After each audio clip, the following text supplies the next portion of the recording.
तो सबसे पहले बात करते हैं उत्तर प्रदेश की।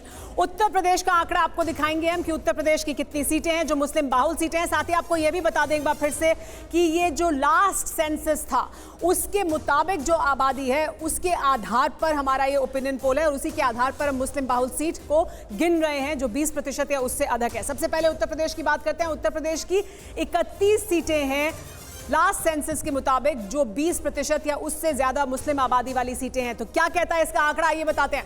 28 सीटें बीजेपी के खाते में जा रही हैं, 2 आरएलडी को यानी बीजेपी के सहयोगी को मिल रही हैं और सिर्फ 1 समाजवादी पार्टी को मिल रही है। तो देखिए ये है तस्वीर उत्तर प्रदेश की 31 सीटों को कि देखिए जिसमें बीजेपी और आरएलडी यानी बीजेपी गठबंधन एनडीए गठबंधन को 30 सीटें मिल रही हैं और समाजवादी पार्टी को 1 सीट मिल रही है। इस पर बात करने के लिए हमारे साथ क्योंकि मेहमान भी जुड़ गए हैं, आइए आपको हम मेहमानों से भी मिलवा देते हैं।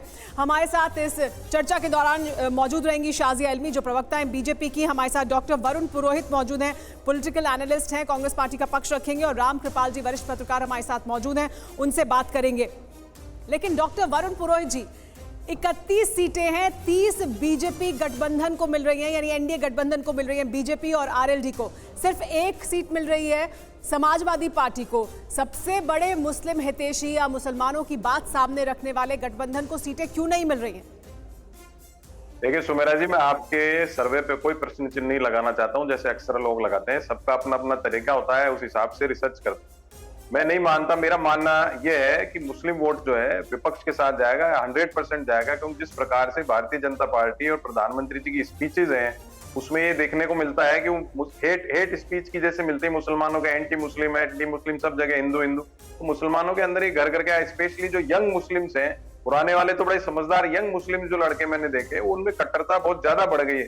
तो ये आपका सर्वे को मैं चैलेंज नहीं कर रहा हूँ, लेकिन आप जब तक प्रत्याशी सामने आएंगे ना, जब अपने को पता लगेगा वोटिंग पैटर्न के हिसाब से प्रत्याशी कांग्रेस की लिस्ट डिक्लेयर हो जाए, तब मैं आपको ज्यादा बता पाऊंगा। क्योंकि प्रत्याशी अगर अच्छे आएंगे तो 101% कांग्रेस पार्टी के प्रत्याशी अच्छे वोट्स लेंगे, मुस्लिम नहीं हिंदू वोट्स भी लेंगे, क्योंकि जनता महंगाई बेरोजगारी ठीक है। आगे बढ़े उससे पहले उत्तराखंड का आंकड़ा भी दिखा देते हैं। उत्तराखंड में कितनी सीटें जो मुस्लिम बाहुल सीटें हैं और वहां का ओपिनियन पोल हमारा क्या कहता है।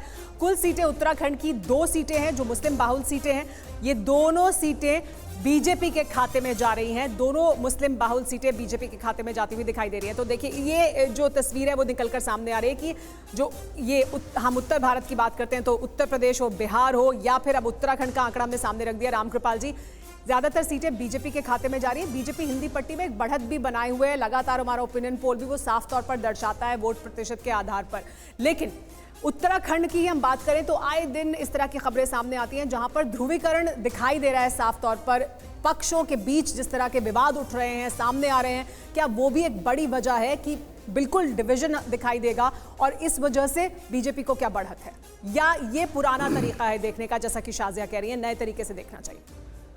देखिए सुमेरा जी, ये हमेशा से जब भी इलेक्शन आता है तो ये आज की बात नहीं है, शुरू से ही एक डर पैदा करने की कोशिश की जाती है कि अगर बीजेपी आ गई तो ये होगा वो होगा। ये 2014 से ही है। अब चूंकि 10 वर्ष बीत चुके हैं तो जिनको डराया जा रहा था उन्होंने इन 10 सालों में ज़मीनी यथार्थ भी देखा होगा। मैं नहीं कह रहा हूँ कि ध्रुवीकरण नहीं है, लेकिन एक डर जो फैला करके ये होता था कि अगर ये पार्टी आ गई तो ये हो जाएगा वो हो जाएगा, वैसा अगर कुछ नहीं हुआ है। और अगर एक लाभार्थी वर्ग है, जैसे किसी भी इलाके में कोई गरीब हैं जो उसके पात्र हैं मकान के बाकी चीज़ों के, तो चाहे हिंदू हो या मुसलमान हो, बहुत ऐसे क्षेत्र हैं जहां मुस्लिम बहुल आबादी है और पता चलेगा कि 100 में 75 घर जो है वो मुस्लिमों के बने हैं। तो मेरा ये कहना है कि वो कोशिश तो बहुत पहले से होती रही कि ध्रुवीकरण हो और बहुत हद तक वो होता भी है, मैं नहीं मानता।